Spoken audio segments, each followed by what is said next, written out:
Hello everyone, स्वागत है आपको आपका अपना ब्यूटीफुल सा चैनल पढ़ाई विद प्रेम पर। हम लोग क्लास 11th के मैथ्स को देखेंगे। सबसे पहले जानेंगे उसके सिलेबस को।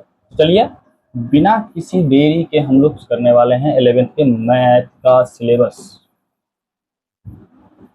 जो भी 10वीं क्लास पास करके आए हैं, थोड़ी बहुत भी मैथ में इंटरेस्ट है तो बहुत मजा आने वाला है आपको। हाँ, क्योंकि कुछ नया नया चीज सब देखने को मिलेगा यहाँ पे आपको। तो जैसे 10वीं में आपके पास 100 नंबर के मैथ थे, वैसे यहाँ भी आएंगे आपके पास 100 नंबर के। सेम टू सेम प्रोसेस है। जो पैटर्न वहां आप 10वीं में एग्जाम दे करके आए हैं, बस वही है आपका सेम टू सेम। 50 का ऑब्जेक्टिव आएंगे, 100 बनाने के लिए 50 बनाने हैं आपको। 50 का सब्जेक्टिव, 2 कैटेगरी के क्वेश्चन रहेंगे, 2 नंबरी और 5 नंबरी। 2 नंबरी बनाना रहेगा आपको 15 गो, आएंगे 30 गो। 5 नंबरी बनाना रहेगा 4 गो, आएंगे 8 गो। तो हो तो गया आपके पास यहाँ से 50 नंबर ऑब्जेक्टिव का हो गया, 15 दूनी 30 हो गया आपके पास 2 नंबरी, और 5 चौका 20 हो गया 5 नंबरी। तो इधर है 50 आ गया, और यहाँ से 50 100 नंबर के आपको यहाँ भी एग्जाम देने होंगे। यही पैटर्न रहेगा आपका क्लास 12th का। चलिए, आप एनसीईआरटी के हिसाब से बात करेंगे आप, तो एनसीईआरटी किताब 11th एक ही पार्ट में पूरा खत्म है। 12th में जाइएगा, आपको 2 पार्ट मिलेंगे किताब मैथ्स के। तो यहाँ पे एक ही पार्ट में है और 14 चैप्टर होंगे लगभग। तो पहला चैप्टर जो आपका है उसको बोलते हैं सेट्स। आपके घरों में होगा ना, कप का सेट, प्लेट का सेट, है ना। आपके पास अलग अलग सेट हो जाते हैं।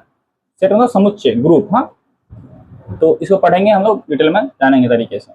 सेट है, उसके बाद पास रिलेशन फंक्शन है। ये रिलेशन फंक्शन फिर आपको दोबारा 12th में मुलाकात करेगा आपसे।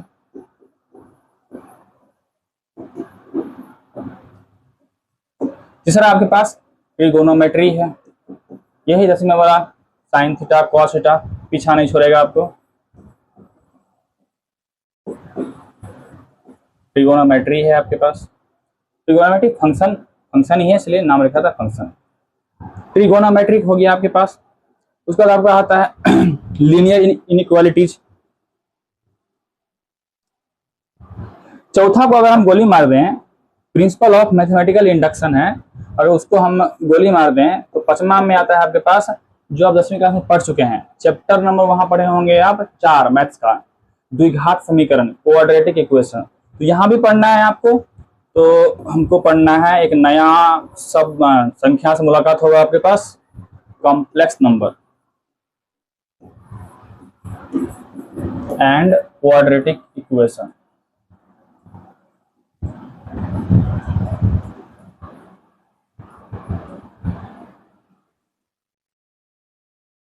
यही क्वाड्रेटिक इक्वेशन जो आपके पास 10वीं क्लास में पढ़ चुके हैं, द्विघात समीकरण। एक नया नंबर से मुलाकात होगा, एक नया नंबर यहाँ पैदा हो जाता है। 10वीं क्लास तक जो भी पढ़ चुके हैं उसे हम कहते हैं अपने पास रियल नंबर, वास्तविक संख्या। एक नया नंबर हमारे पास यहाँ पैदा होगा, इसको बोलते हैं कॉम्प्लेक्स नंबर।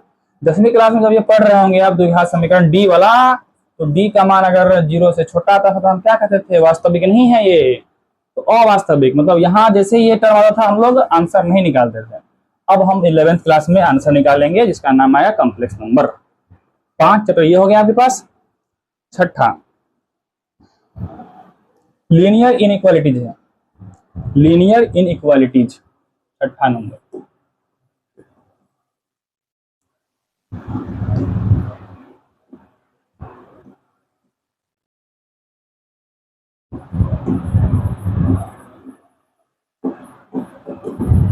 लीनियर इनइक्वालिटीज, वो आप जब समीकरण जानते हैं कि हाँ x प्लस वाई अपने पास बराबर में 10 है चाहे 5 है, इसको बोलते हैं हम लोग समीकरण। ठीक, जब ये बराबर हटने के बाद ये छोटका या बड़का लग जाए अपने पास, या बराबर लग जाए इसके साथ में, खाली अकेले बराबर नहीं, तब इसे कहते हैं हम लोग इनइक्वालिटीज। इसको बोलते हैं ना, इतना इक्वल है इसके, ये हमारे पास जो आएगा इसको इक्वेशन नहीं, हम लोग बोलते हैं इनइक्वालिटीज। इसी को जानेंगे हम लोग अपने पास इसमें। चैप्टर नंबर 7 की बात करें हम, तो पी एंड सी आता है, permutation and combination, permutation and combination, shortcut में इसको आप पी एंड सी कह सकते हैं, पी एंड सी। आठवां की बात करें अगर हम लोग तो बाइनोमियल थ्योरम आता है।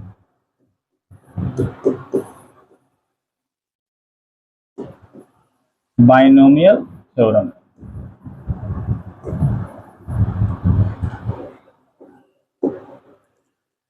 अगला है, ये भी 10वीं क्लास में पढ़े होंगे आप, एपी अर्थमेटिक प्रोग्रेशन, समांतर श्रेणी, उसका पूरा खानदान पढ़ना है हमको यहाँ पे, sequence and series, sequence and series, sequence and series.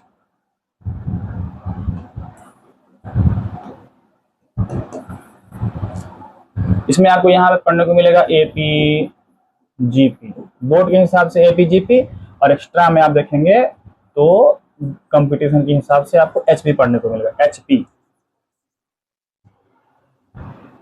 10वां number में आ गया आपके पास ज्योमेट्री से स्ट्रेट लाइन,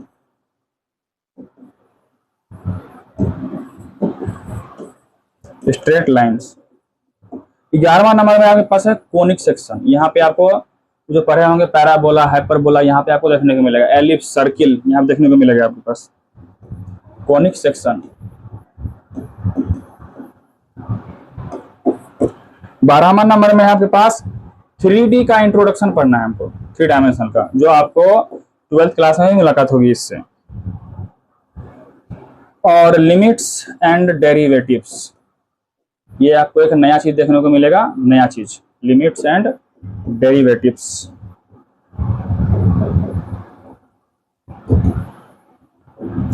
और लास्ट में 14 में मैथमेटिकली रीजनिंग है, रीजनिंग जो सरकारी जॉब में आता है उस तरह का, उसको अगर हम छोड़ दिया जाए, 14 को हम लोग छोड़ देंगे तो हमारे पास लास्ट बचता है 15। 15 में आपको पढ़ने हैं स्टैटिक्स, जैसे में था लास्ट में ना, स्टैटिक्स, सांख्यिकी, स्टैटिस्टिक्स, और लास्ट तुम्हारे पास आपके पास हो गया प्रोबेबिलिटी। ये सेम टू सेम आपके पास किसी तरह हो गया, 10वां की तरह हो गया प्रोबेबिलिटी। ओके, ये आपके पास हो गया है। देखिए टोटल लिखा हूं मैं 16, मगर 2 छांट दिया हूं मैं आपको, एक आपके पास 4 नंबर छट गया था, एक आपके पास 14 नंबर छट गया है, तो ये 2 हट गए हैं, तो 16 में से कितने बचे आपके पास, 14 चैप्टर पढ़ने हैं आपको। कितने पढ़ने हैं, 14 चैप्टर पढ़ने हैं। तो ये एक ही किताब में मिल जाएगा आपको पूरा। हम लोग शुरू करने वाले हैं, लेकिन नया चीज जो आपके पास ना पैदा ही होगा, जो बताए थे आपको हम, कहाँ गया चैप्टर नंबर 5, ये हम लोग इससे शुरू करने वाले हैं, क्योंकि आप क्वाड्रेटिक इक्वेशन जानते हैं, द्विघात समीकरण, ये वाला फॉर्मूला पढ़े होंगे, ax² प्लस में bx प्लस में c बराबर 0। फिर आप उसमें आप d का मान निकालना जानते हैं, ये ना d बराबर में होता था b² माइनस 4ac, तो ये वाला जानते हैं, इसलिए हम लोग चैप्टर नंबर 5 से शुरू करेंगे।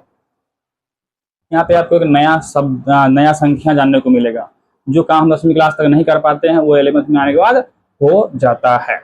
चलिए, तो हम लोग मिलते हैं अगले वीडियो में चैप्टर नंबर 5 के साथ, 11th के मैथ्स को लेकर के। तब तक दोस्तों में शेयर कीजिए और मन लगा पढ़ते रहिए।